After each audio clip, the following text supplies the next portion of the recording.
Who wants to start? Okay. Let me say something. Even though I didn't say it again last week, I took something away when I was thinking. I knew because when we talked about he created to create, there's a create. To create. It says that to produce, to call things forth, call things into being, things to come into being. And what I took away with me was I knew that I could call things, blessings, healings, miracles to come forth. And I did not have any doubts because when after last week, when I pick up the phone to call someone, let's say he or she knew everything well, I knew that I would have been called to pray for them. And I just said, let us pray. And with the prayer, I had no doubts that God was going to do it. And God has been so good because I now know that I was not created by mistake. I was created for a purpose. And so I used that thing that God created me for to make things to come to pass, to call forth healing, to call forth blessings. And I am so happy that I took that away with me because now I'm not even afraid to, even before when I want to pray for someone, the devil just tell me it will not work. But now when I left, I knew that I could do it and it would come to pass. Thank you so much. And by the time we even are done today, I'm sure that will be further reinforced that we have power. As the Bible says, as He is, so we are. So the idea is whatever it is that He's able to do, if we move in the authority that He has bestowed upon us, then we should be able to do. And even Jesus said it even more. He says, greater works you will do than He did, because He's going to be with His Father. Praise God. Who else was here last week, wants to share something else they learned from the study from last week? I will say something. I learned about the power of the tongue. Yes, ma'am. I also admitted that I was in the habit of passion. And so last week, what I took away was constantly reminding my friend about the power of the tongue. Yeah.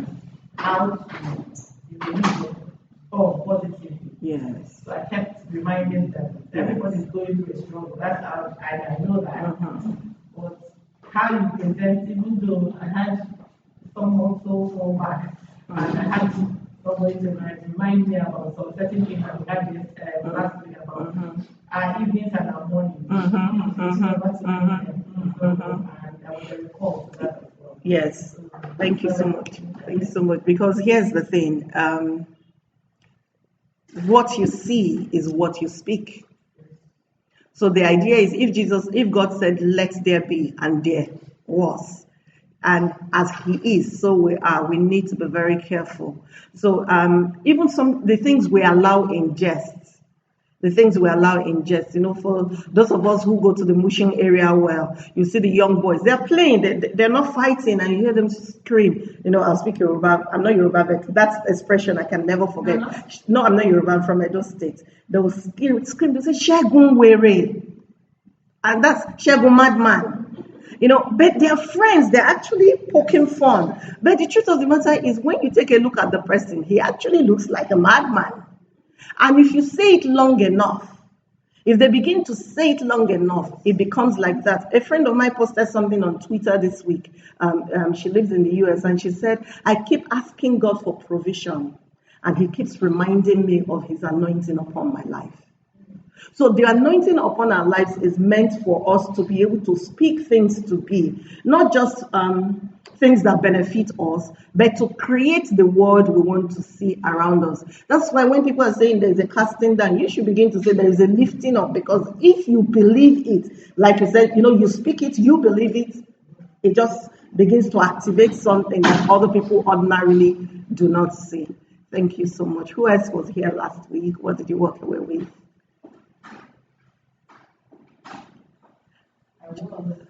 Yes, what did you want to say?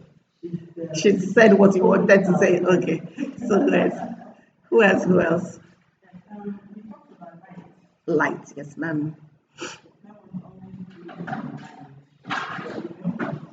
There was something you said. You said that we must decide the wattage of light that we want, that we need from God. The brighter the light, the better our life becomes. I said that when we are carrying that light of course is Jesus Christ. So when we are carrying that light, whenever we step into, we must see ourselves as transforming agents. Yes, ma'am. So that anywhere you walk into, everybody must feel that glory, around you. If there's any form of darkness, the darkness will have to leave because you're carrying Jesus Christ. Yes. Yes. Well, we actually use this expression. We said that the antidote for darkness is light. So every time there's darkness, all you need to do is flip the switch. It doesn't matter whether the switch you flip is only able to produce a match light. The thing is that room is no longer dark. You get what I'm trying to say? So, and maybe I didn't say this last week, but I want to quickly say that, you see, this light progresses. It's our relationship with Jesus Christ that enhances our light.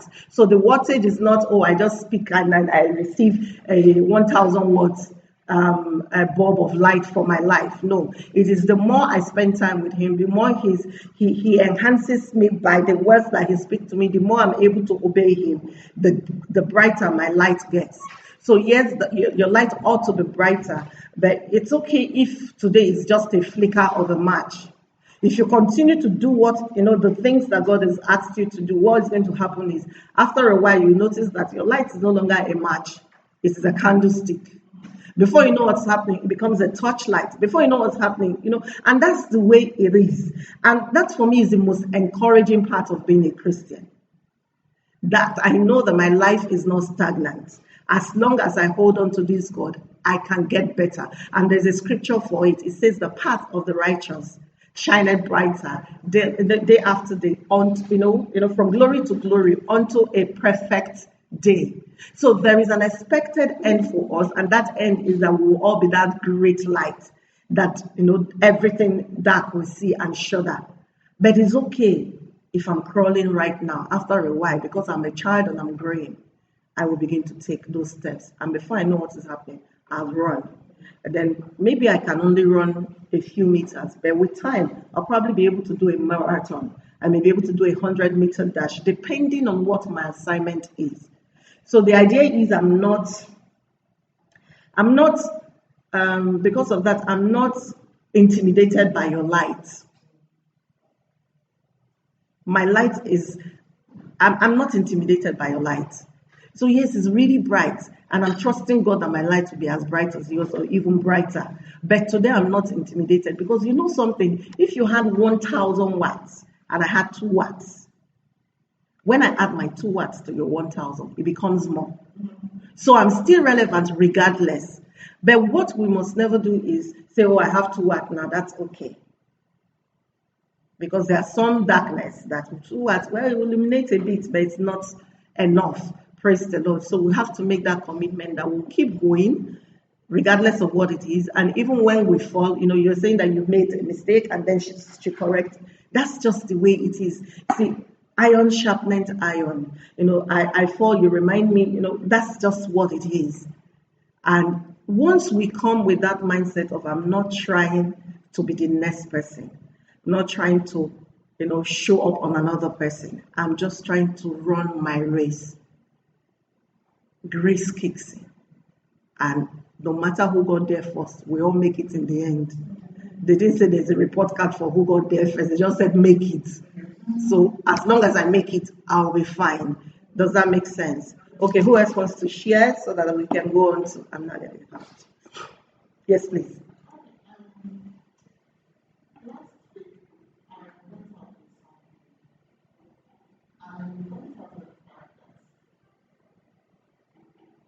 Before we were created,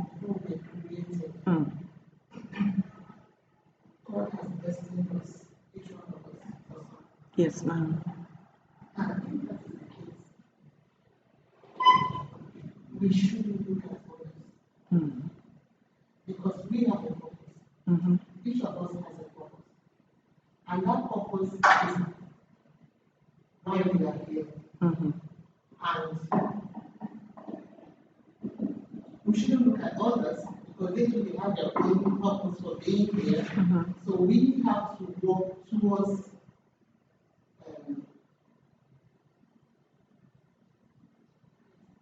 fulfilling fulfilling our destinies. Yes, yes.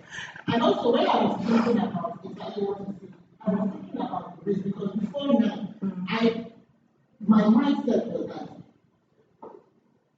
if the race that we are running, there will be somebody that will take first, second, third. But the Holy Spirit was telling me last week, when after the class, that the race we are running, nobody takes first. The other thing is to finish. And finish strong. Yes. Yes, that's what it is. And talking about destiny and individual races, what I want to quickly chip in is the fact that in the end, our destinies connect. That is the beautiful thing about this thing. So it's also a huge responsibility when I think about the fact that Chizoba is doing what she's been called to do, and I'm not doing my bit. Then, without even trying hard, I recognize that I may be the reason why this gospel will not go around fast enough and Jesus will not come, because every one of us is called to paint a stroke. No one person is called to paint the entire picture. So what you're doing is important. What she's doing is important. What I'm doing is important, as little as it is. So again, I want to make sure that when you've finished your stroke and you drop the brush, if it's my turn, I want to make sure that I hold down the fort as much as I can within what I have been gifted with. And then I don't now hug the stage and say, oh, it's my turn. Even though my stroke has been painted, I stay there. No, I want to quickly give room for her to do what it is that she's been called to do. Because in the end, God is looking for a particular picture. And that picture is simple. He wants his glory to cover the earth as the waters cover the sea. No one person is able to deliver this. No one denomination is able to deliver this. No one anointing is able to deliver it. It's impossible that I will talk to, I will teach, I will do deliverance, I will worship. Yeah, I can do all of those things in little bits. But there must be somewhere that it's my core. And what I want to do is, or what we all should be pushing to do is, that thing that is your core, make sure you give it your best. Make sure you give it your best. We have moved into the era that people are becoming more aware that you don't need to belong in a church pulpit to be able to contribute your quota. If in the place where you are running your business, the reputation goes that business, it's not unrighteous gain. They treat people well. You will not believe that when we get there, the woman or the man insists that we pray first. Those little things show forth the glory of God. We may just be doing it like, well, it's something I should do. And we're waiting for the day we'll get the microphone and we have to preach majorly. I may never get that chance to preach to a stadium. But you see 5 people here, 10 people there, 20 people here, 50 people here. I'm gathering a sea. You get what I'm trying to say? So that's important for us to recognize so that we don't get into the rat race. This is a race, definitely, but it's not a race of rats. Praise God. Okay, I think we should go on to today's class so that we can do a bit of justice to what we want to learn today. Last week we looked at Genesis chapter 1, verses 1 to 5. Today we want to look at 6 to 26. Yes, and it's very simple. It's because Genesis 1 verse 1 says, in the beginning, God created the heaven and the earth. Then it talks about, and the earth was without form and void, and darkness was upon the face of the deep, and the Spirit of God hovered or moved upon the face of the waters. And God said, let there be. Verse 1 and 2, or verse 3, all the way to 25.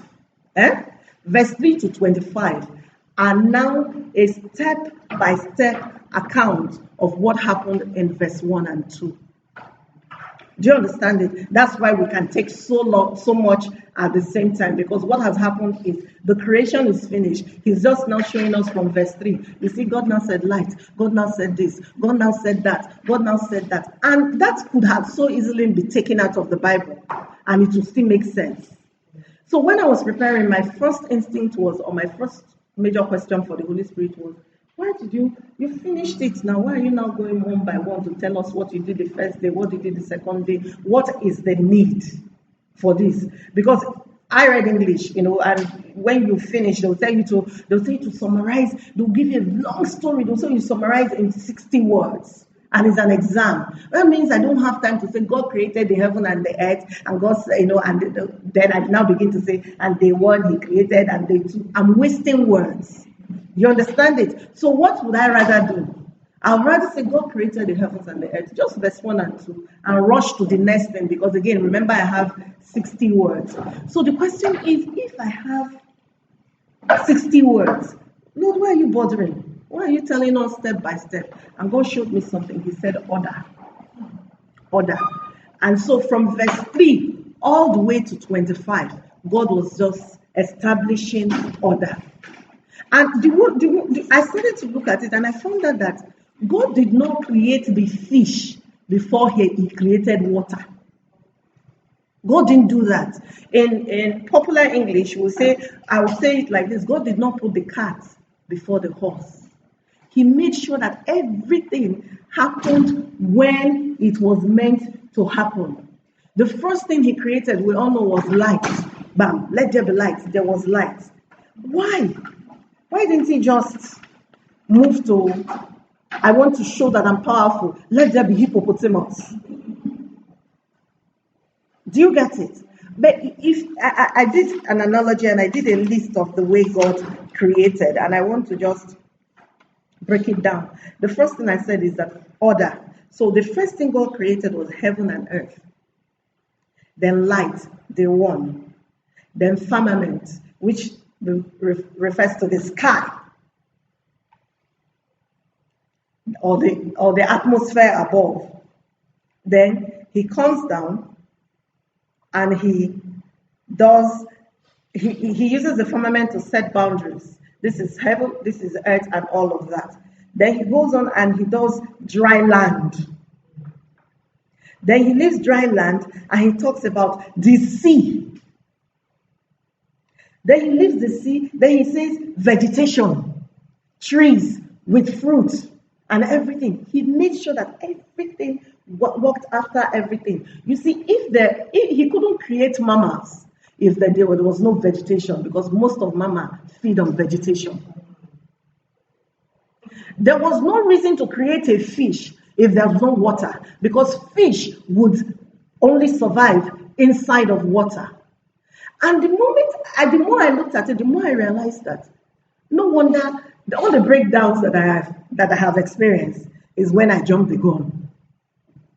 9 times out of 10 is when I want to do the keyboard before I do and it's not like that. Everything has to go step by step. The Bible says it like it says, step by step, precept upon precept, line upon line. That's the way it works. Just one after the other, one after the other. Order is very key in the word and in the capacity that He has called us to as creators. Order is extremely key. That's why when I talk to young girls, Sister B, pray for me, I want to marry. I say, okay, visit me. So come, just let me make that pot of stew. Then after the stew is done, you taste it, you want to puke. That begins our counseling. So I call her, I say, did you cook this stew? Yes. How did you cook it? Tell me. He's like, we just put pepper, just put tomato. Did you taste it? Did you forget the seasoning? Was there meat? Yes, now everything is. So how did we get here? Where were you when your mother cooked stew for the first time? At least when you have become big. Do you enter the kitchen? That begins a conversation. What's the conversation? Do you realize that the person you are praying for God to come and give to you to marry is the son of the Most High God? Does God look to you like somebody who will create His son, invest so much in him, and give him to you to kill with starvation? It doesn't make sense. When I say it's not spiritual at all. But check it. If you as a mother, somebody came and said, or your son comes and said, I want to marry this one, and you notice that she doesn't know which part of the pot is supposed to be on top of the gas, as the mother, what will you do? In all your, it doesn't matter, you quietly be chipping in something. son, make sure you don't get accommodation far from here because I can see it. You guys are going to be feeding from my pot. You get what I'm trying to say? Order is very key. When I say to young girls that thing, smart ones will come and say, okay, Baby, teach me how to cook. Other ones will get angry and they will live in a huff. And I don't get angry. It's not me. 3 years, 4 years, we're still in, I want to marry. And every time I have the opportunity, I will ask him, have you learned to cook that pot of soup yet? The man is going to eat. Something as simple as that. Which now comes to my responsibility as a parent. If I'm busy saying that to other people's children, how is my daughter standing? How is my son standing when it comes to these very little things? You look at it and say, Genesis, which one is parenting inside of Genesis? It's order. It's order. I say to young men, I just bought a car, come and bless it. I'm not excited by those things. When I get outside, I say, the car is a fine car. But please tell, where do you live? Because it doesn't make sense. Then you're living in face near I face you. And you go and spend 2 million to buy a car. Something is wrong with that equation already. There is no order.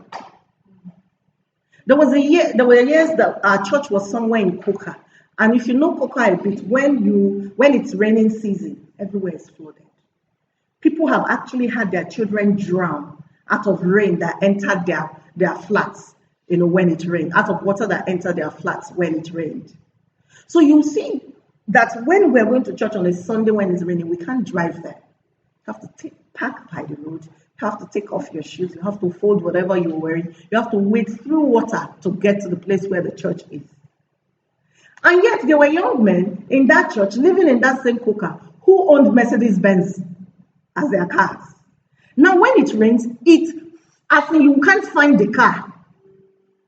So I used to ask them, the money you used to buy a car, why didn't you just go and use it to rent a house on dry land? I'm talking order. So I know they are not the kind of examples, they don't make sense examples. They are too simplistic examples. But when you take a look at it and you think about it carefully, let's bring it to the way we're bringing up our girls today. When I see a 16-year-old wearing human hair that is 100,000, have you forgotten that she's not marrying her father? So the young man that God might have prepared for her may not be able to afford 100,000 naira in a month, let alone to take all of it and go and do weave on. It's something to consider.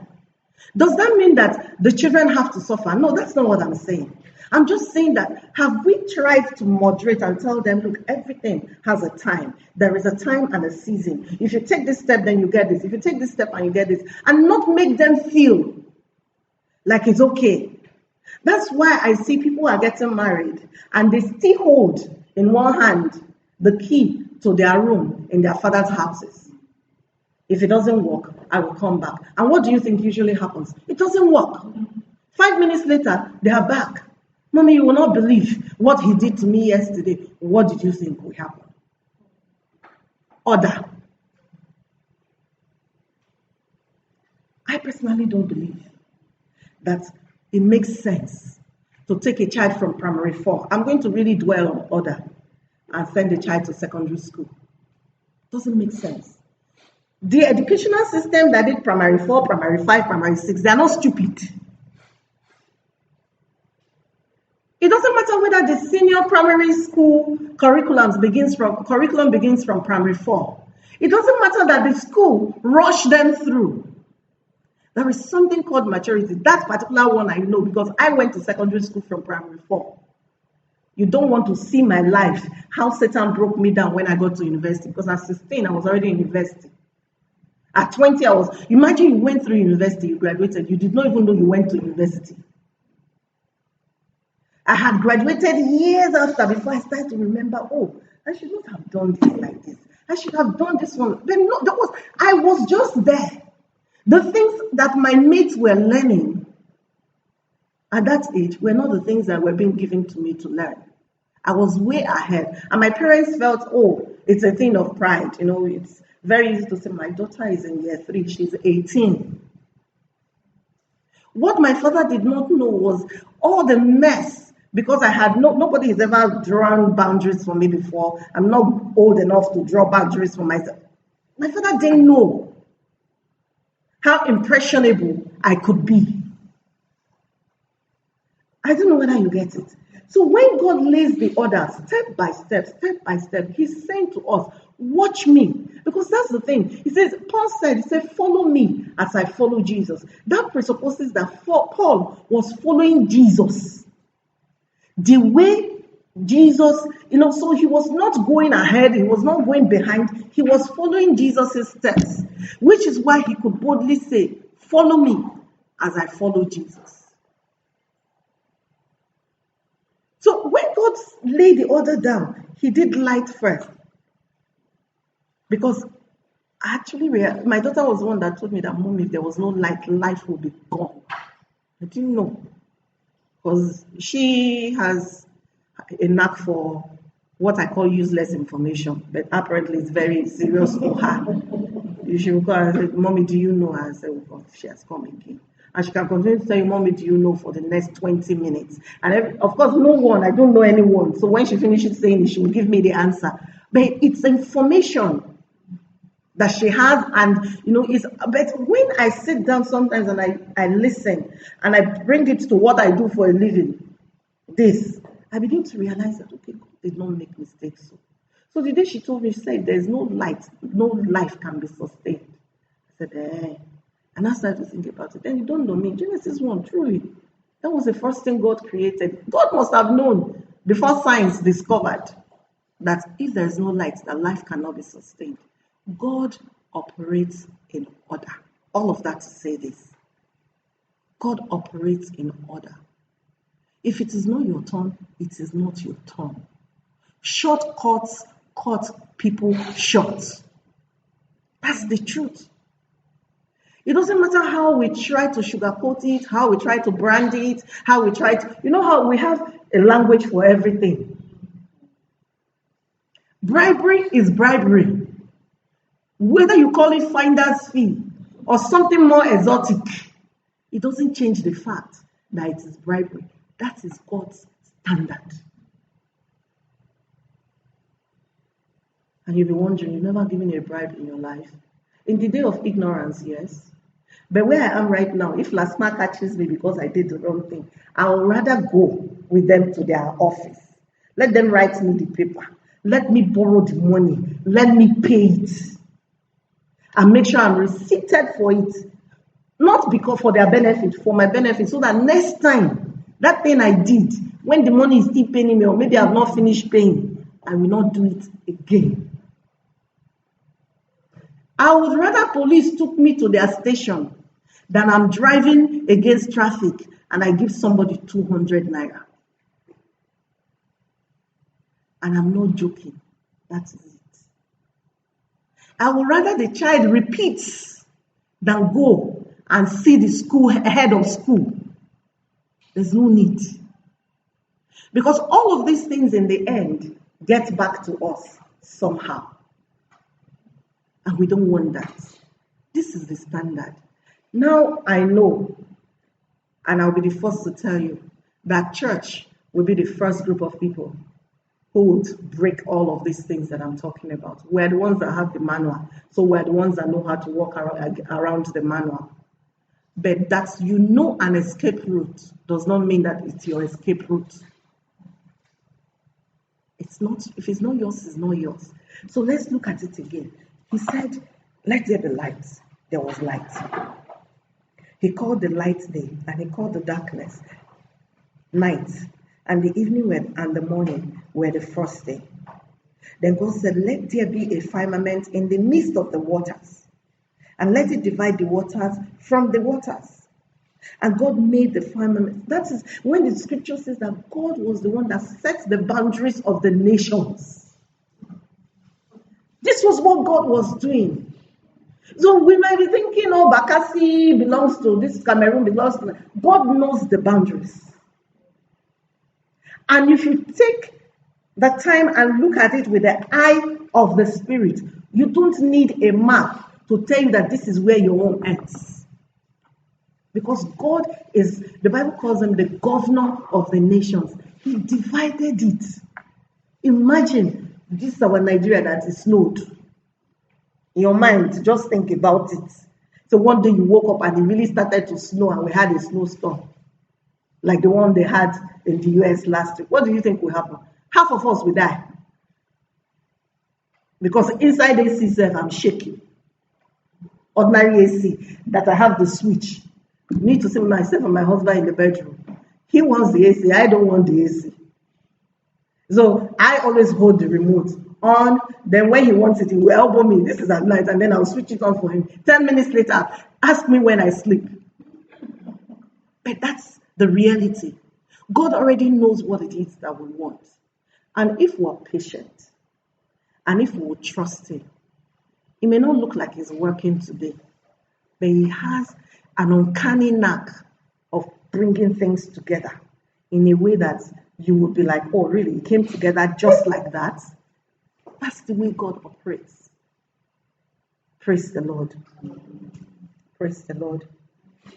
And he called the firmament heaven, and the evening and the morning were the second day. And God said, let the waters under the heaven be gathered together into one place, and let the dry land appear. And it was so. All of this before, and he called the dry land earth, and the gathering together of the waters he called the seas. Then from this point in verse 10, I started to see something. The moment God started to put these things that now help us in our creative ability, and this was something I didn't say last week, and I want to quickly say, God created out of nothing. We create out of the resources that God has given us. Do you get it? So even when you speak the word, it is because God gave you the word that you are able to speak it so that it will bring forth something. But what I was trying to say was that from verse number 10, it started to say, and God saw that it was good. And God saw that it was good. What exactly can be the message of our God saw that it was good?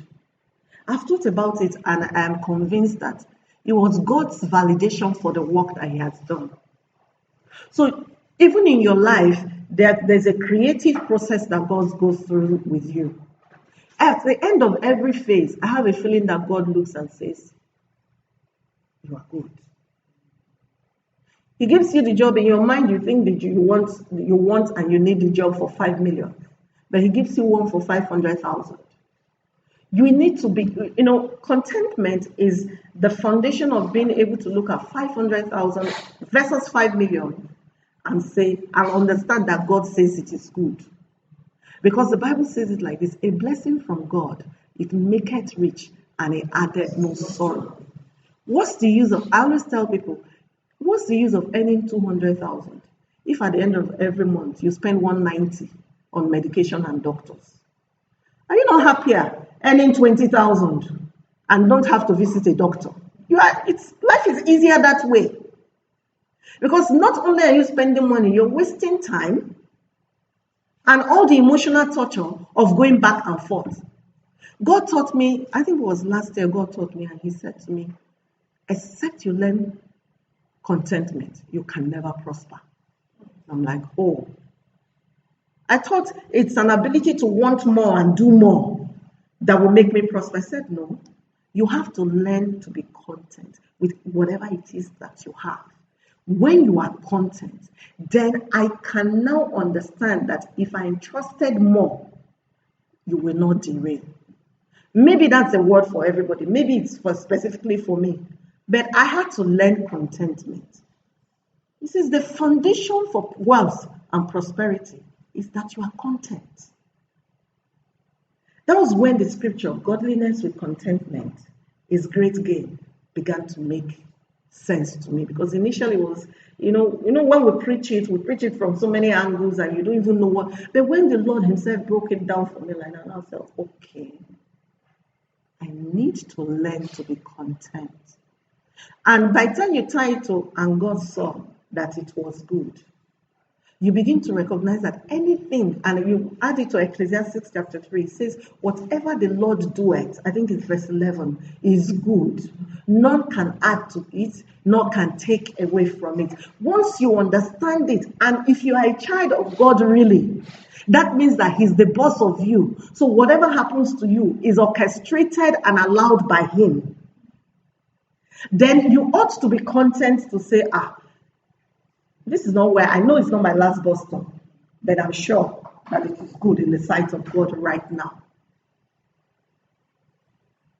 People say to me, stop talking about, because I say to people that I like classroom ministry, this kind of ministry, where I can see and I can measure growth.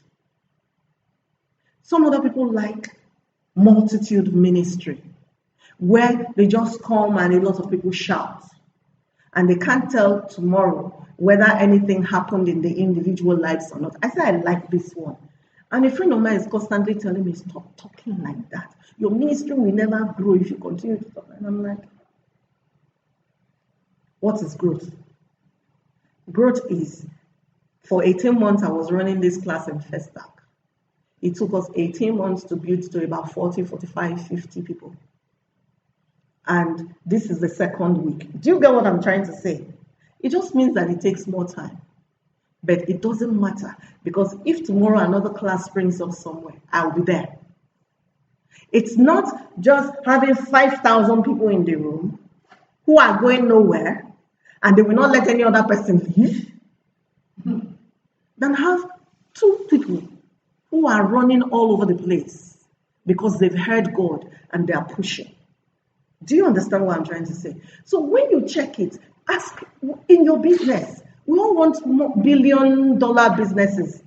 And it's nice to be able to say, my business is $1 billion. That's the worth of my business. But do you understand that this business is, your business and its worth will only be commensurate with the assignment you are given. So God will not give you $1 billion business if the assignment He gave you is 100,000. And we need to understand that, and we need to be comfortable with that. Which what's the other one? The others on the other side means that if you get $1 billion business, you want to quickly ask God, where am I supposed to be sending it to? Because it's not for your benefit.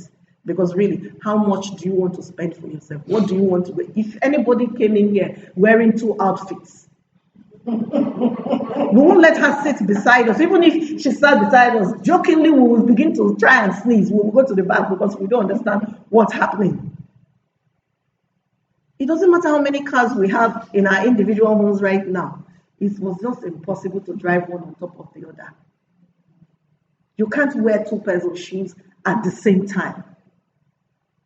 So if God doesn't let us do all of those things, it just tells me that, you see all these things we are really breaking our heads concerning. If we just take 2 steps back and we allow God to show us, we'll go to bed and we'll snore. And how do I know? Because I've been there. When I first got married, before you say Jack, my husband is snoring. As in, like, if my husband comes back from work really tired and you serve him dinner, he will be eating. And you are having conversation. Oh, how did work go today? What happened? Da da da da da da da da da da. Praise the Lord. Guess what will happen? My husband can fall asleep right there, sitting on his couch with the food, with a morsel of whatever in his hand. My husband can fall asleep. So imagine when he's lying down in bed. But I never had that. He'll be snoring, and I am looking at the ceiling. How many cobwebs do we have today?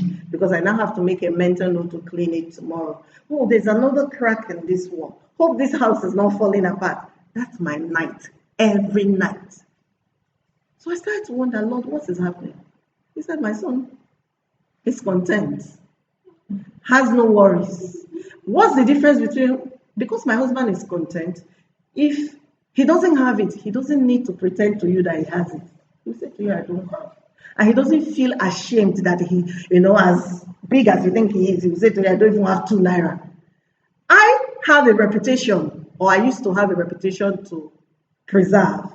So I may not have 2 kobo, But I'll be talking to you like I have 2 million. You get it? So I would lie and lie and lie. What will happen? When I go to bed, I need to remember the lies.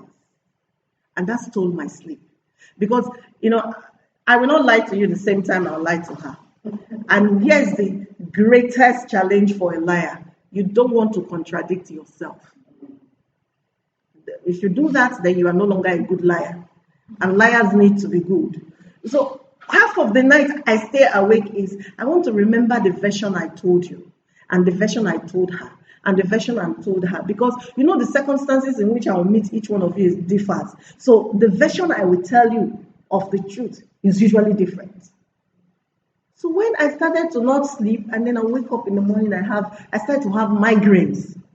So I said to God, oh boy, how far? What's happening with me? He said, you are the cause of your wahala. And that was when I learned. So I started to, it was very uncomfortable for me to be able to say to someone, we don't have food at home. It was really uncomfortable. But I got used to being able to say it, not expecting them to solve my problem, but just telling the truth and moving on. And these days, my husband says I snore too much. Because honestly, if you call me at 8 p.m., she knows, 8:30, 9 times out of 10, I'm asleep. 8:30 p.m., I have gone to bed. I'll be lying down and watching TV. Recently, my husband said the TV is now watching you, because I will just fall asleep. But that was the same person, or that's the same person who couldn't sleep before. Do you get what I'm trying to say? There is nothing we're pursuing. The Bible says sufficient for the day is the evil. And the good, if you ask me, dearest. Everything is packaged in the day for you. How you look at it and the perspective with which you come at it determines how you look at it. Someone was telling me recently, oh, my son has not gone to school for 2 months. So I said, stop saying that. Begin to homeschool your son, because people who have money to pay school fees are withdrawing their children to homeschool them. See it as an opportunity to homeschool your child. And if you take the time and you do it properly, you'll be amazed that your child will go and write common entrance with every other child and beat all of them hands down. So instead of going around wearing the pity chip, oh, we have not been able to go. Say to you, we're homeschooling now. Our children were buying the books, so mommy is your teacher for now. And you guess what? That season will not be there forever. When the economy turns, right back to school. But you have built your children's confidence. When everybody asks them, where have you been this last session? So, oh no, my parents decided to homeschool us. The people who could pay school fees, their children will go back home and ask them, mommy, can you homeschool me for 1 month? Do you understand what I'm trying to say? Is the glass half full or is it half empty? The decision is our own. Praise God. Am I talking too much? So that's why we could rush through. We should put it on, because I was sneezing and sneezing. That's why we are able to rush through from verse 6 to 26. Verse 26 is where I really want to spend time. But if you check from verse 6 all the way down, it's just explaining what God finished in verse 2. And for me, this is the most critical message out of setting the order so that we know. One other thing that happened that I saw in between those verses is every time God created something, like when he created the animals, he said, and they should produce their kind. When he created, or he called forth trees with fruits that have seeds in them, he said the exact same thing. He said, produce your kind. Now, here's the thing. You are also meant to produce your kind. The grace I have is the grace of teaching. I can teach anything, as in anything. Just give it to me and go. Shut me in the room and come back 30 minutes later. I will teach it. I tell people it's not because I study. It's just grace. Let's be very clear so that nobody will say, It's just pure grace. As I teach, God has a way of just telling me, and I keep saying. So when I finish, one of the things I tend to do these days is I tend to listen to my own recordings, because there are things that someone will say you said, I'm like, when did I say that again? Because I know it is not me. Do you get what I'm trying to say? But so if that is my grace, the grace that God has given me, He expects me to raise my kind.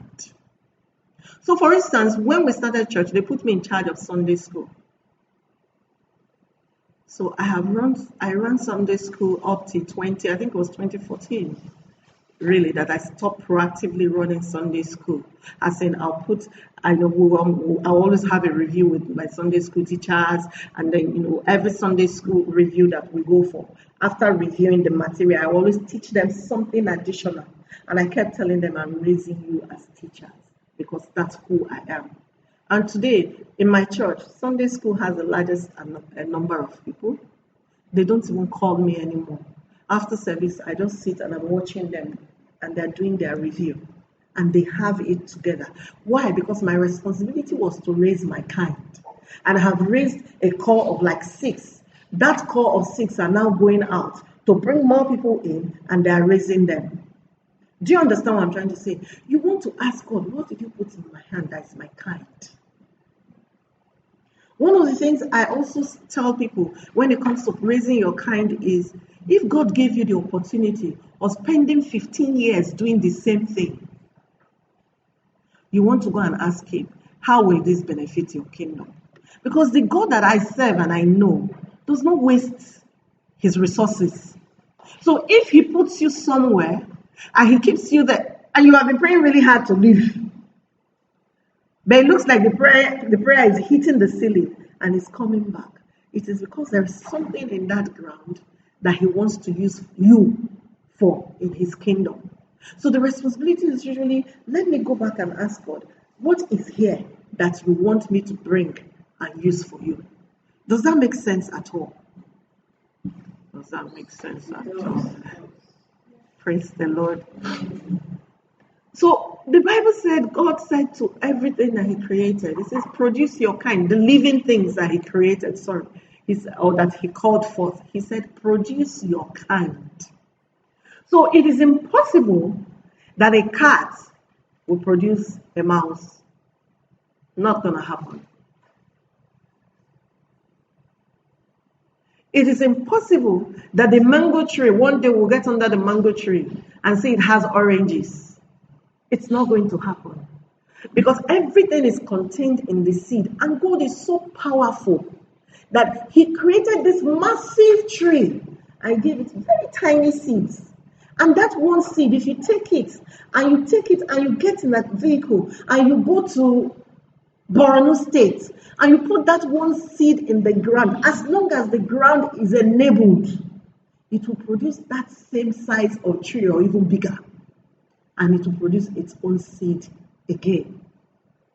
That's why, if you truly run a business properly, your mindset should be that my business will transcend me. Because that's what it is. Inside of that business are seeds. And God will bring them as people, will bring them as all kinds of things. That if you manage properly, even when you are dead and gone, the business continues. If you run a ministry, that's why, when people say, oh, ministry is becoming me and my family unlimited. I say, but what else did you expect? That a man would run a ministry at a particular level and have children, and he cannot produce one from his loins? That's not possible. Now, am I saying that the way it's being done is the way it should be done?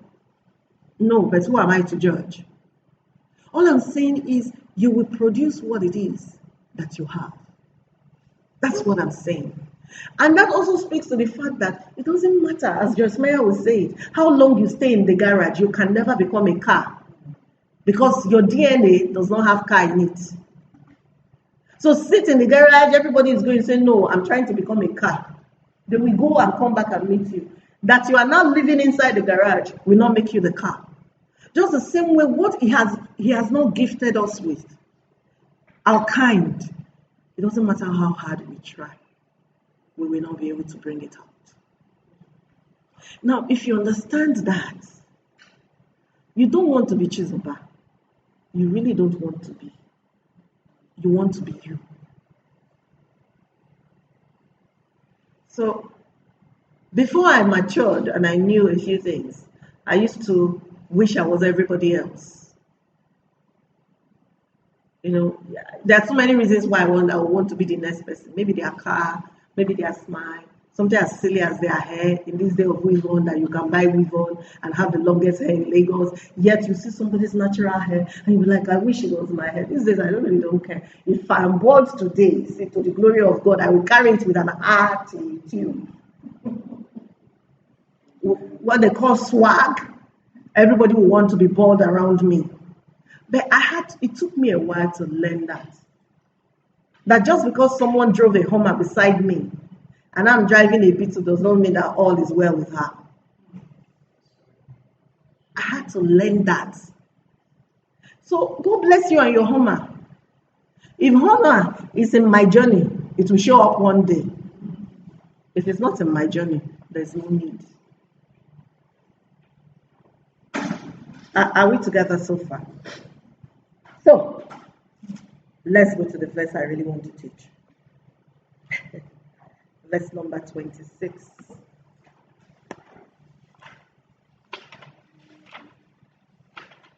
Please, someone should help me read verse 26. Hallelujah. And God said, let us make man in our image, after our likeness, and let him have dominion over the fish of the sea, and over the fowl of the air, and over the cattle, and over all the earth, and over every creeping thing that creepeth upon the earth. Thank you. But before I delve into that verse 26, I want to take us, I just want to say this. We're not going to really treat it, but I don't want to forget verse 22. Somebody read verse 22 for me.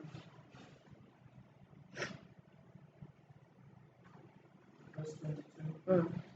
And God blessed them, saying, be fruitful, multiply, and fill and fill the waters in the sea, and let the fowl multiply in the earth. Praise the Lord. I want to read it in the King James. It says, and God blessed them, saying, be fruitful and multiply, and fill the waters in the sea, and let fowls multiply in the earth. Praise the Lord. Now, when you look at verse 22 at a glance, it sounds like verse 28. But I found out something quickly before I begin to talk about verse 26. And it is the fact that the, for lack of a better word, empowerment that God gave to the living things is different from the empowerment that God gave to humans. You know, when you see be fruitful, multiply, you begin to think, okay, maybe that's why people think they evolved from apes. Good luck to them. But when you take a look at it, there are some elements in verse 28 that are not in verse 22. I just want to hang that there. We will deal with it by the grace of God if Jesus has not come next week. Praise God. Verse 26. And God said, let us make man. Let us make man. This portion in my notes, I called it DNA. Because this particular scripture, beginning from verse 26, is, I may sound like I know it all, but honestly I don't know it all, but this one thing I know. If you get Genesis chapter 1, 26 to 30, if you get it, 1, you can never be poor. 2, you can never be unsuccessful. 3, you can never be in a place that God is not pleased with you. If you understand this scripture and so many other things that I'm not even remembering to say to you now. Genesis chapter 1 from verse 26, when God taught me that scripture, and I took the because it's information, and it is how you sit in the place of relationship to get a decoding that makes it a revelation. When I took that information and allowed the Holy Spirit to turn it into a revelation for me, something happened to me. It changed the dynamics of the way I see my life. I understood by that scripture, and I still understand it today, that it may be taking long in coming, but you see something, this God that has called me, created me and called me, has such wonderful plans for me that if I will just align with Him, I don't know what the magnitude of success will be, but when I die, I can certainly stand before God, and I expect to hear, "Well done, good and faithful servant. Enter thee into my rest." I'm not telling you that I will build mansions. So if it's part of the journey, we will find out.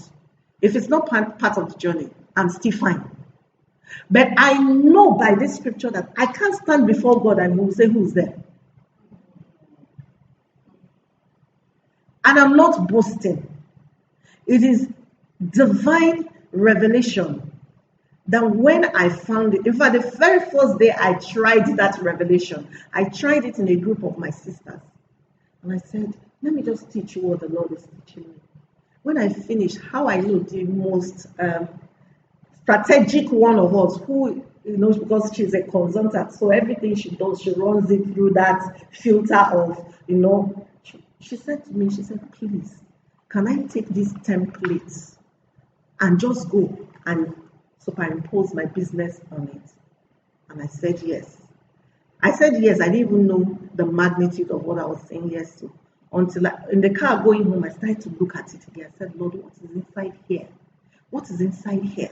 What is inside here?" Because, and God said, "Let us make man." Remember, us, we treated that last week. Trinity. So the Father, the Son, and the Holy Spirit were there. But He now says quickly, "in our image." I won't be able to do justice to this thing. Let me not say I won't be able to do justice. So maybe I will say to you that I'm going to, because the revelation I received on this scripture again last night is different from the revelation I wrote a book on. So the thing, apparently, I haven't finished learning it. I have to keep learning it.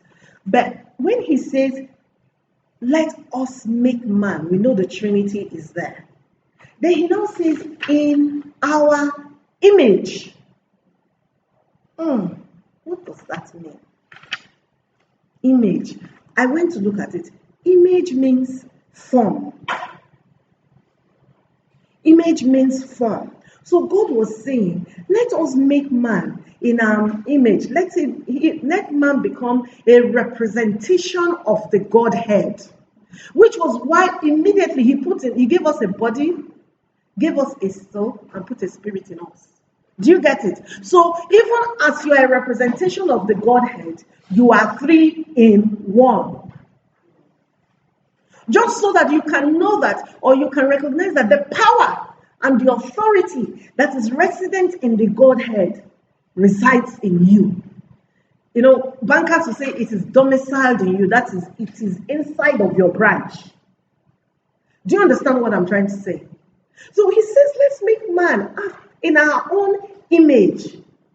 And the thing that I know is that image is a gift.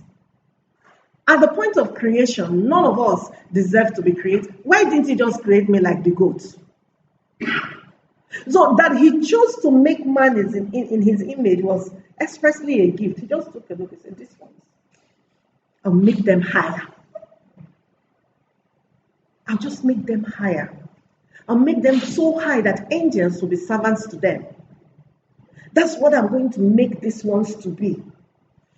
He could have called us to be. Audrey pointed to that last week. But instead, He formed us with His hands. That was God personally making a statement concerning you. That this one, I'm interested in this one. This one, I am invested in this one. This one, I have a responsibility towards this one. This one, I have expectations from this one. He says, I am sending you to go and represent me. So God was never going to send anything below the best to represent him. If you know God, you know that he is excellent in character. So if today I'm standing here or I'm sitting in front of you today as a representative of God for these 2 hours, you can be sure that everything that is available in heaven is at my disposal here. When this moment finishes and I step into the restaurant and I begin to eat or offer something, I may not be carrying that same, the center of heaven may not be that with me. You get it? But everywhere you step into, because when you understand it, when you now begin to discern your assignment, when you stand there, you don't think, you don't even consider that you don't know what you're doing. Because it's not determined by what you know.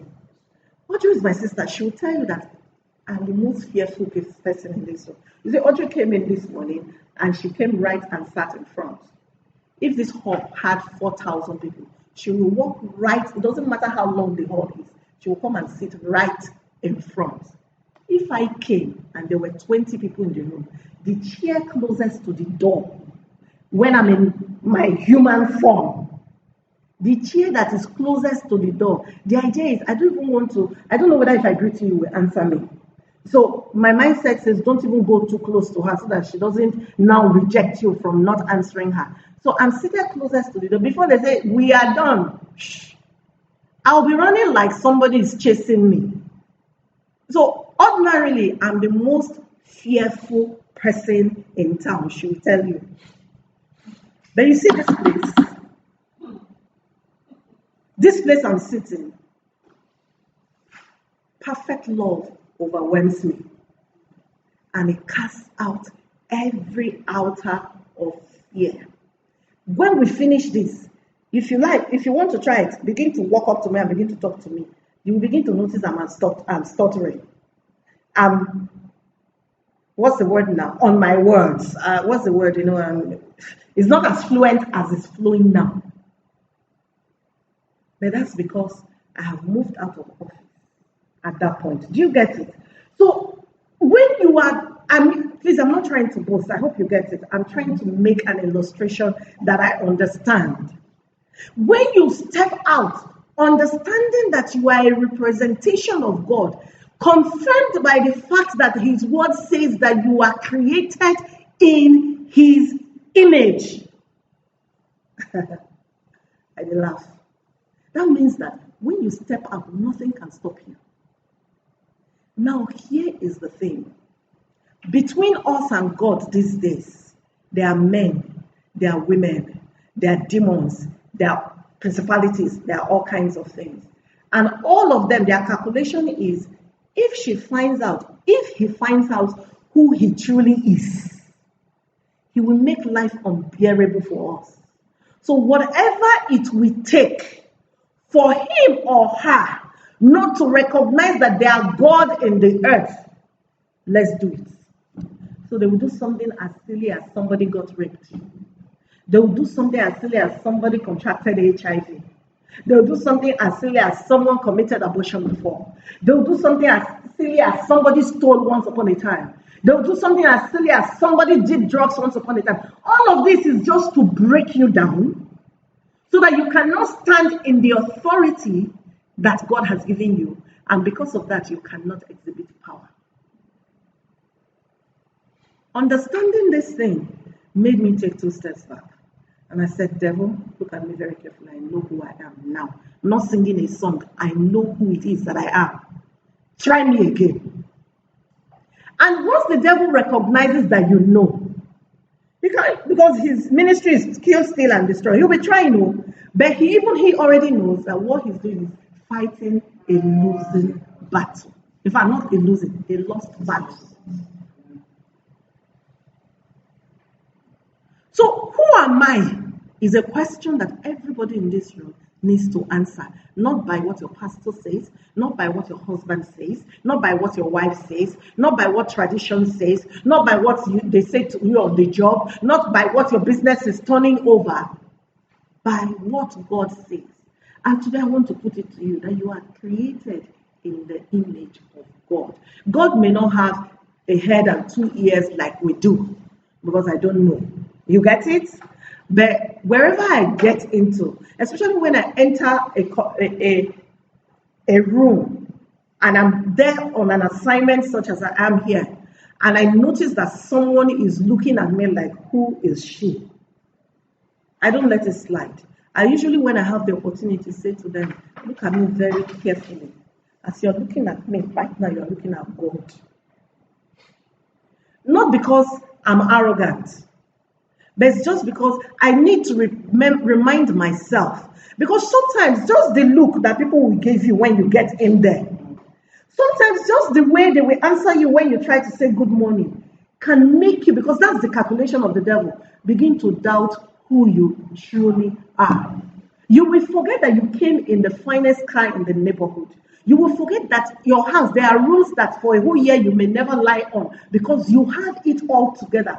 You may forget that everyone on the street looks up to you. You step into that place, despite all that the glory that God has showered on you, they make you feel really small.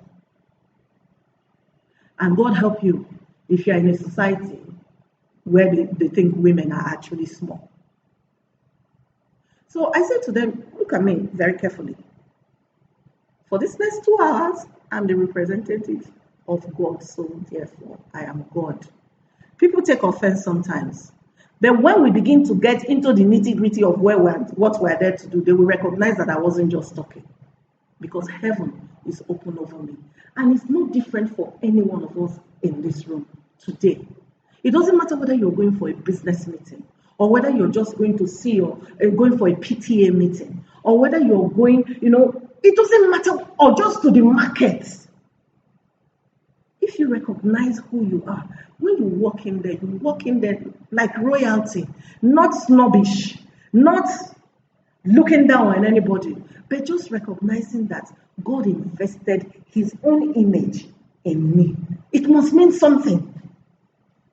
Which was why I took you to verse 22. Why didn't he tell the fowls and the mammals and the birds and all those things to do what he's going to be asking you to do next week? Because his image is not resting on them. Praise the Lord. Does this make sense? Do you want me to pause? Do you want to ask me questions? This is very key. This is the foundation of Christianity. This is what religious fathers and mothers don't want us to know. Because if you know it, nobody will lay hands on you again. If you know it, if you're asking someone to come pray, you are telling them to pray with you. You no longer ask people to pray for you. And it will not be arrogance. It is because you know who you are. Take it, imagine your children. Have you ever heard your children coming home back from school, and then they stand at the gate, and then they begin to knock, please, will you people let me in? Please let me. If it doesn't matter that the new Megad was employed in their absence, when they come, is bam, bam, who is this? Nami. He's not bothering to say, I am Oga's son. He says, open the gate first. Then when Megad say, go tell my papa, say Nami. Do you get it? That's the way our children will act. Because somehow life has not taught them to be careful. And we need to get back into that place where we take calculated carelessness in God. You come and you say, because God is the one that has me covered, I can be calculatedly reckless. Because in the end, let me tell you what God says. He says, my everlasting arms are beneath you. What that means is when you calculatedly jump, because you've heard his voice, every other person will be screaming, you're going to crash. You're going to be broken into pieces. But his everlasting, remember there are everlasting arms. That is, there are arms that don't grow tired. There are arms that don't grow weary. And he says they are beneath you. So for me, it's not I started to fall from 200 feet. That is the issue. It is before I hit the pavement. 1 inch before the pavement, he will catch me. So I'm not even afraid to free fall. I know that I can't break a bone because he said it to Jesus. He said, no matter what they do to me, he said, not one bone of your body will be broken. That is the confidence that you need to have as a child of God. Praise God. Now, I will be the first person to tell you, because I have suffered it, that when you begin to come into your own and you begin to recognize who you are like this, they begin to brand you arrogant. Who's she? How the way she's talking? Did I not see the car she came out of just now? Where does she even say she lives again? This one she's talking like this. They begin to use the things that don't matter to measure the glory that you carry. And I have chosen that nobody will do that to me anymore. So it's very easy for me to say thanks, but no thanks. I'm not taking that because I know who it is that I am. That includes the wicked demons that try to whisper it into my ears. I do them like this. Because you have no right. I cover myself with the blood of Jesus. I know who I am. God says I am the head. I am not the tail. I am fearfully and wonderfully made. I am the work of the hands of God, and the work of the hands are wondrous.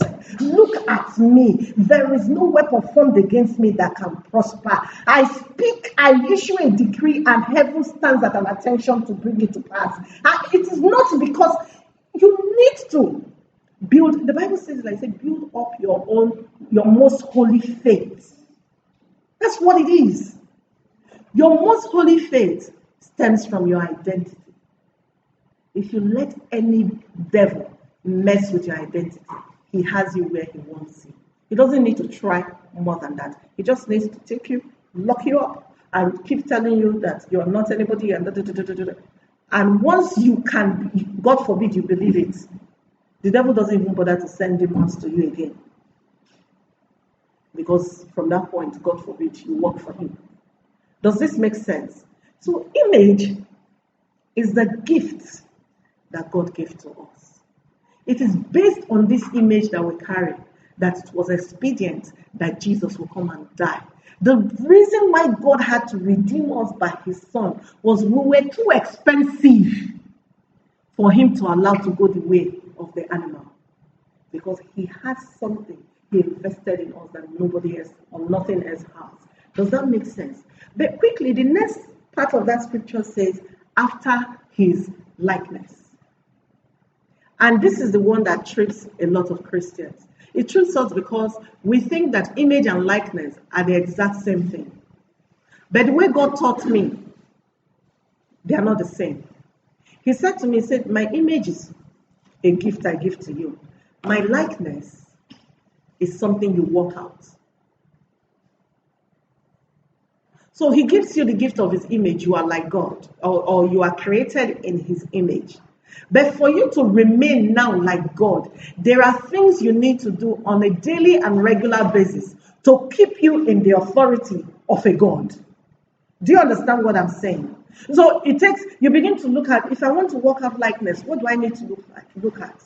You want to look at who is God and begin to look at his attributes. If God is an excellent God, then I expect that every Christian works excellently. So, in my book, there's nothing like let's manage it. That's not a language I will hear my father speak. So it's not done. If God is a purposeful God, in my book, every Christian ought to not do anything except there is a reason. You can explain the why. Otherwise, there is no need. So you find out that Christians are not supposed to be malu. Just go because the crowd is going there. 9 times out of 10, those who know their God, they go against traffic. When the crowd is coming this way, you are going the other. Everybody's telling you, but we are going this way. But because you know who you are, you recognize immediately that my own journey is headed this way. I'm talking about walking out the likeness. It takes a praying. It takes a fasting. It takes a standing on the word of God. It takes a fellowship together with brethren. It takes a personal study of the word. It takes all these things. You keep dumping them in you. Because why? Even though you're created in the image and likeness of God, you're thrown into a word. So you're rough around the edges. Likeness is what smoothens us out. Because eventually what God wants to see is we will look in the mirror and you will see Jesus. I'm looking in the mirror. I can see Jesus. Now, image is instant. Likeness is a lifetime. Image is instant. Likeness is a lifetime. Now, when you recognize that image is instant, then you know that there is something you have, no matter what, it can't be taken from you. You have the image of God. Is that clear? But you also quickly want to recognize that because you have the image of God, you now have a responsibility to continue for your entire life from the point that you come to that realization to continue to work out your likeness. So there are things we will leave here today and we say, I will not do again. Guess what? In fact, you won't get to the Admiralty Gate. You will do it. But that you did it does not mean that you are no longer working out the likeness, because it's a lifetime. I always say to the devil, I have a lifetime to beat you. A whole life ahead of me to deal with you. So you just be trying right now. I'm coming. So it's a lifetime. Are you willing to push that lifetime? Now, because it's a race, and Paul says it's a marathon, you don't do it in 200 meters, I must do it in 10 minutes. You have a lifetime. Take it easy. I'm committed. That's the thing. I can't even promise God that tomorrow I will not sin. But I can promise him that I'm committed. That even if I fall tomorrow, I will get up again. The only reason I won't get up is he says don't get up.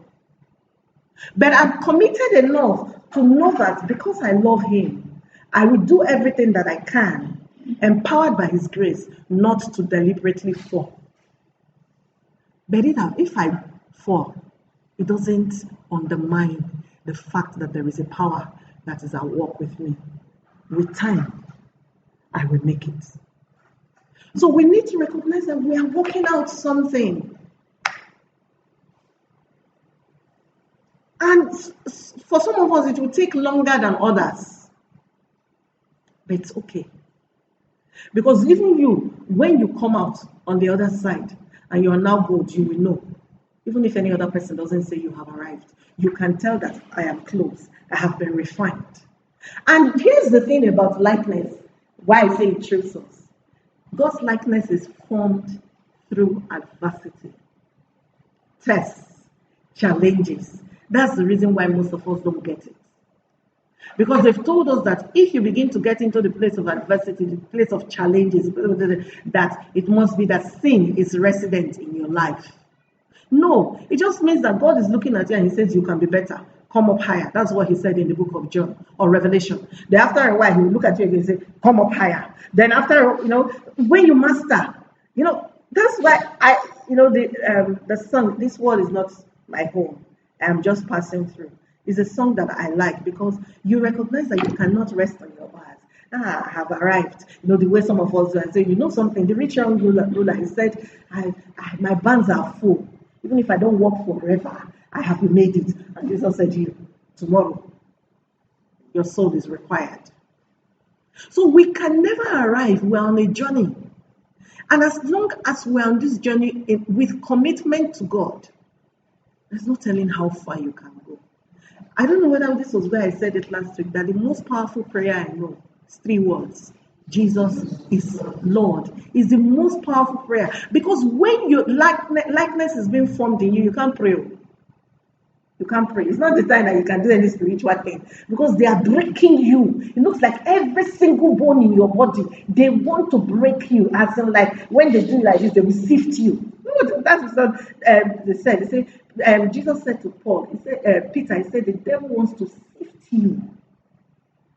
But you see, that same Peter is the only man, aside from Jesus, who walked on water twice.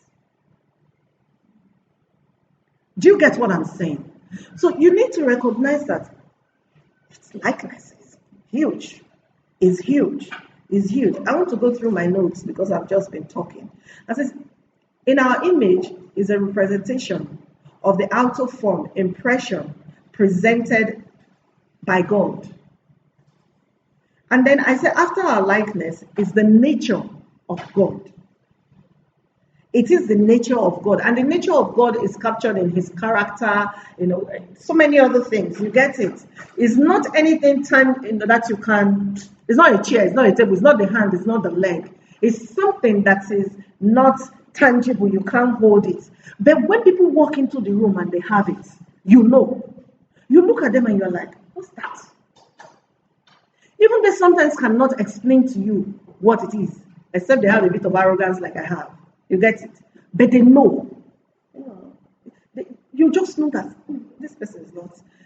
Without them asking you anything, you automatically defer to them. You automatically treat them differently. They don't have to say anything. That's the thing I love about carrying the likeness of God. It doesn't shout. When I see people doing deliverance and shouting, one thing comes to my mind: they don't have authority. Because when people have authority, they don't shout. They just say, I command you in the name of Jesus. Out. You don't need to shout. And things will just begin to happen. I was listening to a man of God, and he said he went into Target in the US, and a demonic woman saw him and started to scream. He said that was the day he realized that he carried authority, that he never knew that there was a difference between authority and power. Do you understand what I'm trying to say? So, it's the nature. And nature is the fact or quality of being alike. It's a resemblance. With time, you begin to look like God. Not physically, of course, we know that. But it just begins to manifest in the way you talk. It begins to manifest in your priorities. It begins to manifest in the places you go. It begins to manifest in the way you treat people around you. It just begins to manifest in how, when you see sin, your body just... The thing you used to look at before and walk away, you see it now, it's like, no. Because why? God is, the formation of God in you is getting more and more. Praise God. Praise God. Then the next thing that scripture says is, and let them have dominion. Let them have dominion. Do you know what that means? It means let them have control. Let them have sovereignty. Let them have power. Let them have right of rule. So God spent 5 days creating the heaven, the earth, all living things. And on the 6th day, he created you. And then he gave you everything to rule over. If you are not an ambassador, that is putting it mildly, I don't know who you are. He says, let them have dominion. When he came to the animals or the living things, the other living things, he said, let them be fruitful. Let them multiply. So in verse 22, he made sure that there is an abundance because you are coming to rule.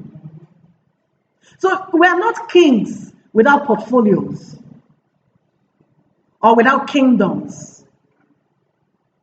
Every one of us has a kingdom. Somebody's kingdom is their business place. How do you transact there?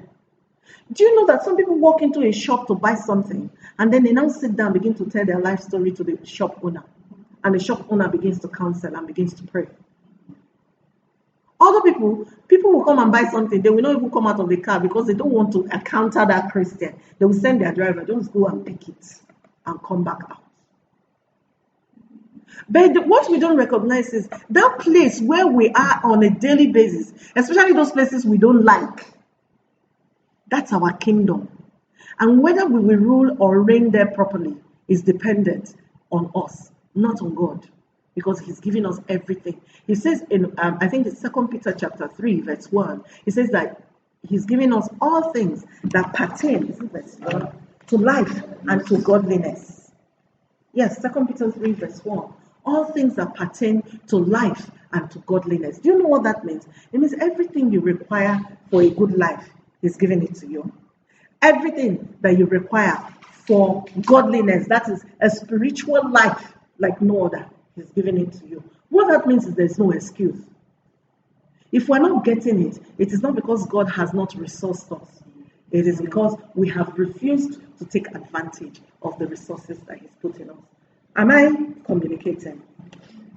Praise God. So he says, let them have control, let them have sovereignty, power, or right of governing. Now, look at the things you have control over. The fish of the sea, the fowl, the birds of the air, the cattle, all the earth, every creeping thing that creepeth upon the earth. The only thing you are not giving rule over is heaven. However, if you go to Isaiah, it says that whatsoever you bind on earth will be bound in heaven. He's giving you so much power that you can shape heaven by what you do on earth. He says it like this again in Isaiah. He says, concerning the works of my hand, command ye me. That is, I can stand here and tell God, God, you know what I want you to do today? I need you to go to Bidemi.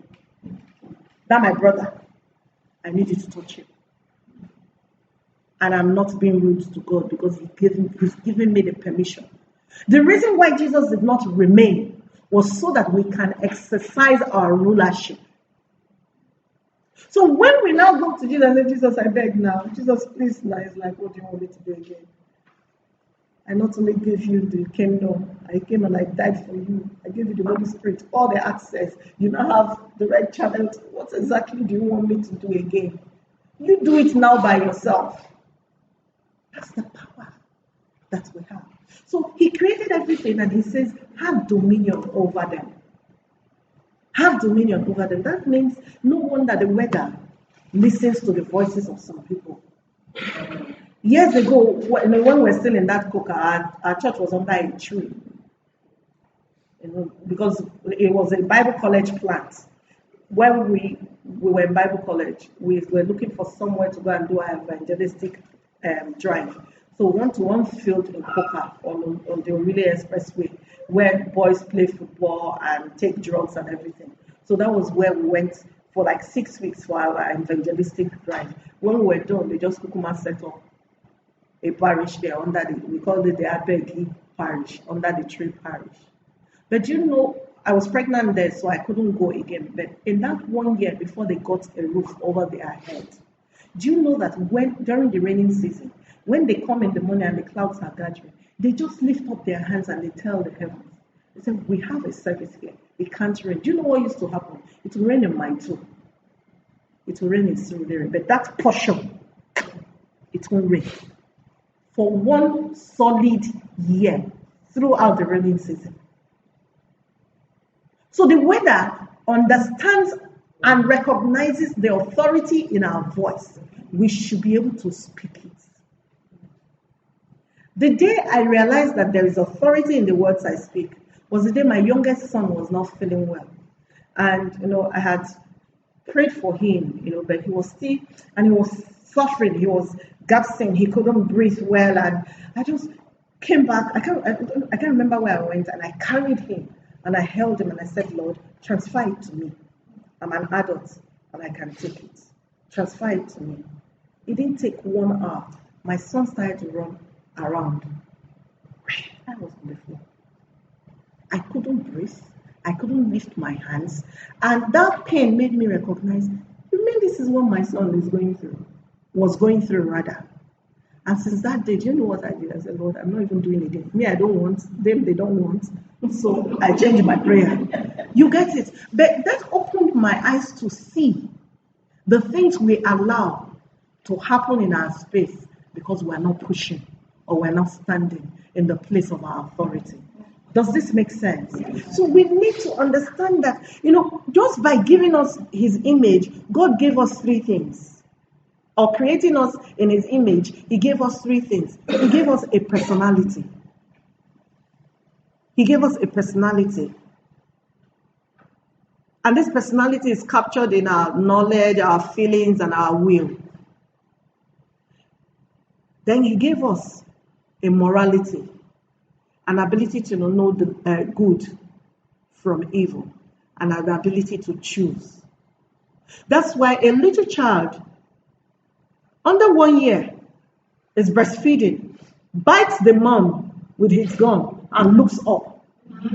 Because immediately he or she knows that this thing I've done is wrong. The Bible explains it like this, that it's written in our conscience. So a man who has a conscience cannot say, I did not hear the gospel. He will be judged according to his conscience. Because his conscience will tell him, don't do, until such a time when he's exposed to the express word. Do you get it? So God gave us his personality, gave us his morality. And the third thing that he gave us his spirituality. And this spirituality is that you have the capacity to commune with your Creator. If we had no spirit, we would not be able to communicate with God. That's the difference between us and the animals. That's why I'm very sure I did not evolve from an ape. Because an ape cannot communicate with God. Do you see what I'm saying? Now, all of this is so that God can give you what I call the ascended life. What is the ascended life? A life people only can dream and aspire for. When they look at you and they say, how are you? And you say, I'm blessed and highly favored. They think you are speaking Christianese. But the thing is, because you are living an ascended life, you actually are blessed and highly favored. So people who live ascended lives recognize that they don't need to tie money in the bank. Whatever they need to get done, gets done anyway. If God has to put it in the mouth of a raven to bring it down, he will bring it to you. And then you get it done. So you are getting things done. But every time your account officer looks at your account, the balance is not making sense. Why? Because the resources of heaven are at your disposal. The ascended life. Paul calls it the power of an endless life. That is a life that keeps giving, even when the life is dead, in the physical, it continues to give. Let me give you a case in point. How many of us know that the Redeemed Christian Church of God is a monster of a church? As in, like, in size.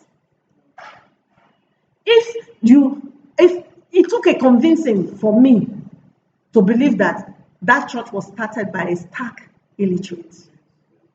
It's the ascended life. He's been dead how many years? The church has refused to stop growing. I am a minister in the Redeemed Christian Church of God, and I can tell you that the module that the Redeemed Christian Church operates on, any business that tries it will pack up in 2 months. But because the life that this church has is not domiciled in the life of the people that are there, I don't know whether you get it, it's heaven breathed upon it. No matter how horrible they act or how horrible their plans and their processes are, they yield results. That is the power of an endless life. And when I found out, I stopped begrudging them. I started to tell God, for my own life too, I want the power of an endless life. If you can do it in a church, we're not even sure how many of us will make it to heaven when we are done. Please do it for me, because I can see that it is possible. Are we on the same page so far? I'm rounding up because our time is up.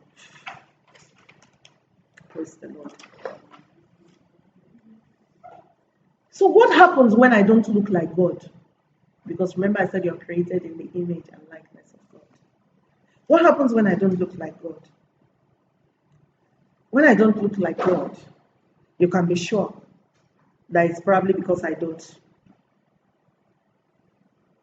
that I'm living in sin. Because at that point, the Bible is clear. It says that God is holy, cannot behold sin. That was the only reason God turned his eyes away from his son Jesus on the cross. Because Jesus had upon him at that point the sins of all the world, and God could not. He says, I will not behold iniquity. So he couldn't look at the sins that were on his son. To the extent that his son cried out, say, Lord, why have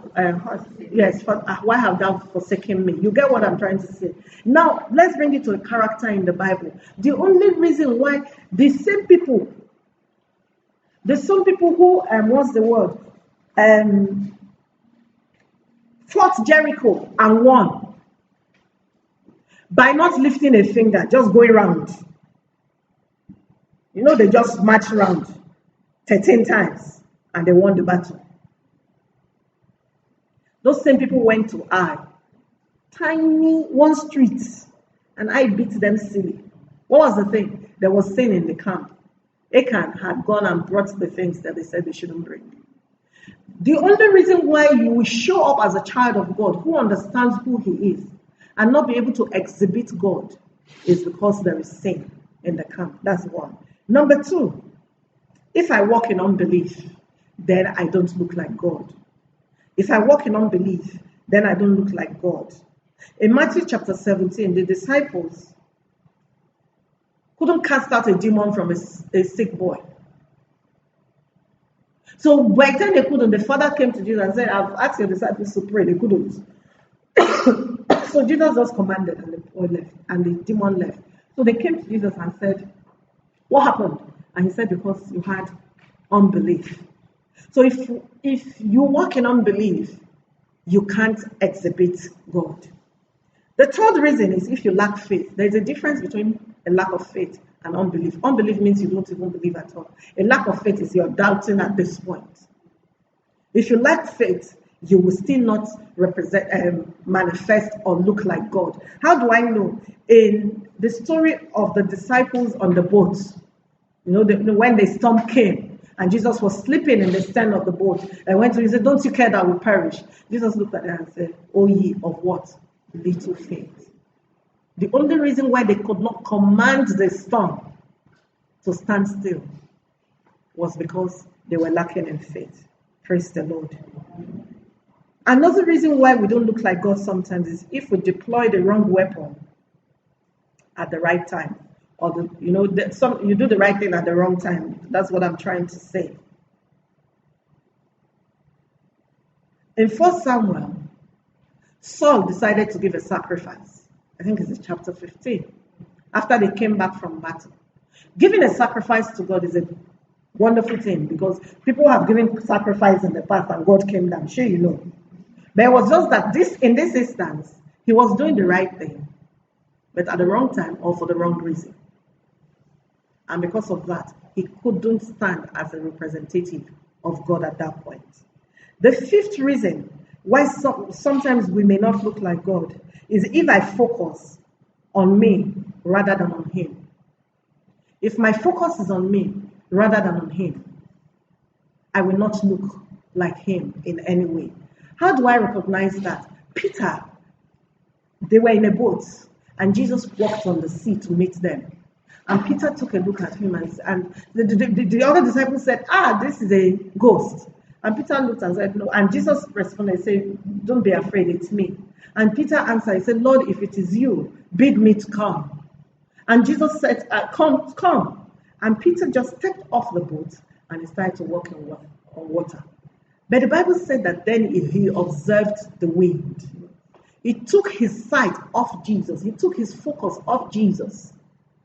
That he's the author and the finisher of his faith. And he started to look at himself. And he realized, I'm walking on water. People don't walk on water. And then he looked up and he saw the wind. And the Bible said that moment he started to sink. Every time we take our sights off Jesus, we don't resemble him. And that means we cannot exhibit the power that he's called us to exhibit. Are we on the same page?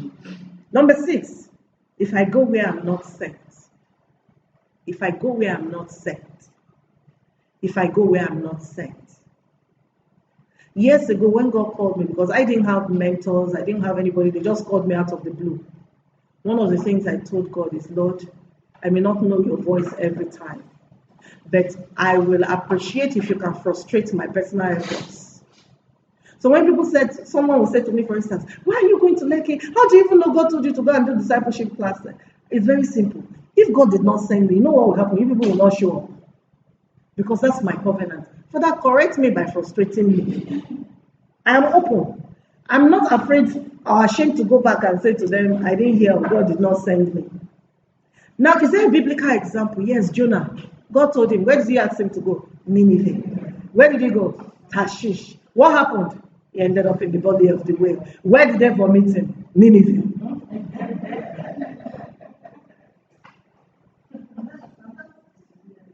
Yes, it is.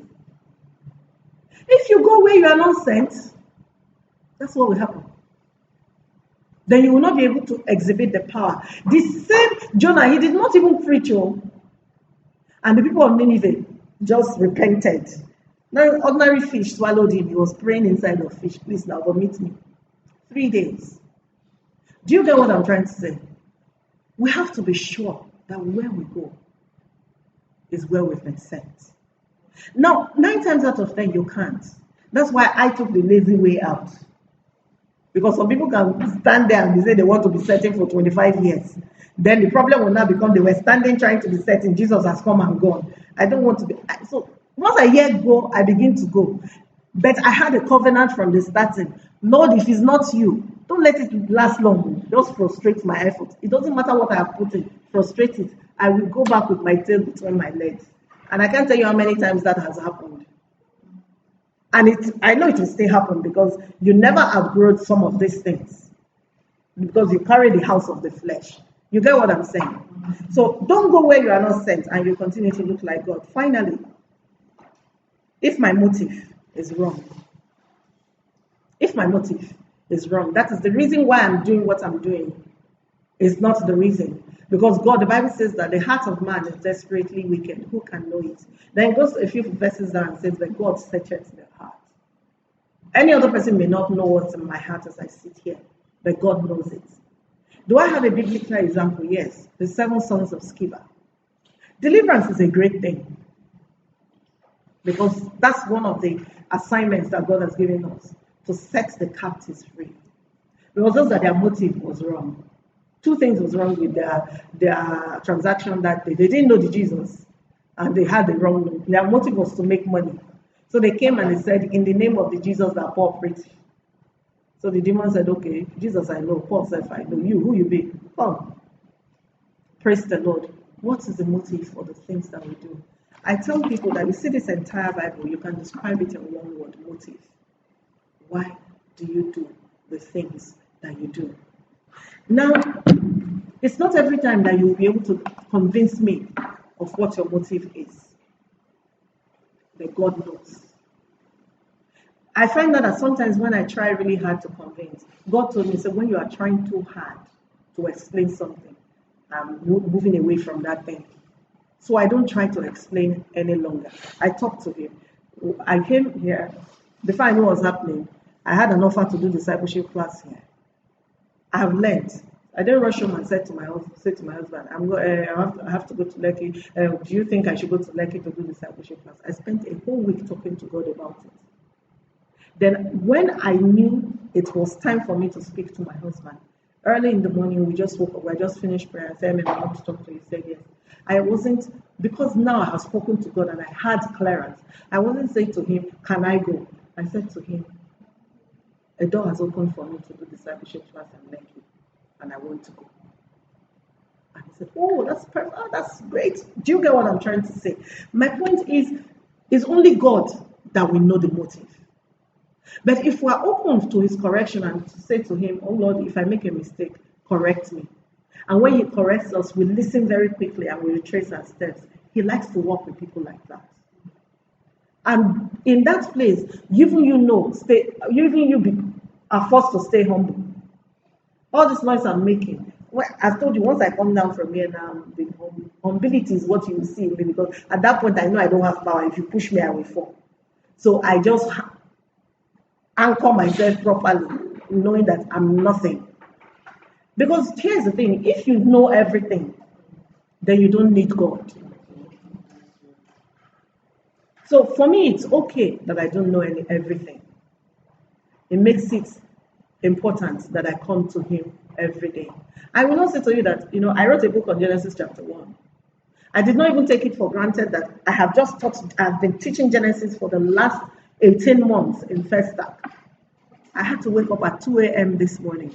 All the notes you see here are brand new notes. If I play for you the CD from Genesis chapter 1 in First Stack, and you compare it to the recording we have of Genesis chapter 1 here, they will be 2 different things. Because every day God's word is new. So I cannot presume that I already know God. We can't also presume that we know him. Because every day he reveals himself to us in other forms and formats. My prayer is that you will truly, truly, truly, truly know God for yourself. Not the God that your father told you about, not the one that your pastor preaches. I tell people, be careful when you say you're looking at your pastor and you're saying the God of my. I don't pray the God of pastor. It's not arrogance. I just don't pray it. Because at that point, you're saying the God of pastor, the guy may be somewhere kneeling before a shrine. I don't want to carry what I'm not supposed to carry. So I rather pray the God of heaven. It's very simple. And it's not arrogance. It's just I'm being careful because I don't know I can't, it's only God that sees the heart. As I'm seated here, I've spoken, I'm sure, wonderfully to an extent. But do you know you still can't tell what my heart is? You can't. Only the Holy Spirit will be able to show you a glimpse. So I'm not even telling you to take hook, line, and sinker, what I've told you today. What I will say to you is allow the Holy Spirit to work it out in you. Let him break it down for you. And anyone he says to you is not time or is not for you, feel very confident to just leave it where I dropped it. I have nothing to prove. And neither should you. If we know God for ourselves, you see, this nation will be one of the greatest nations on earth. Because we will deal with our children properly, we will deal with our spouses properly, and that ripple effect will just begin to build up people and build up companies and build up schools. And before you know it, neighborhoods. And they will look one day and they'll be like, what happened? That's where revival begins from. It doesn't begin by a drum of anointing oil that was released. It begins by one person who says, I now know God for myself, and I will stand on my watch to see what he will say to me. And all of this for me, discipleship class, is how many people want to really stand on their watch and say, I can see what the Lord is saying to me. It's a personal decision. And to that effect, I rest my case. God bless you.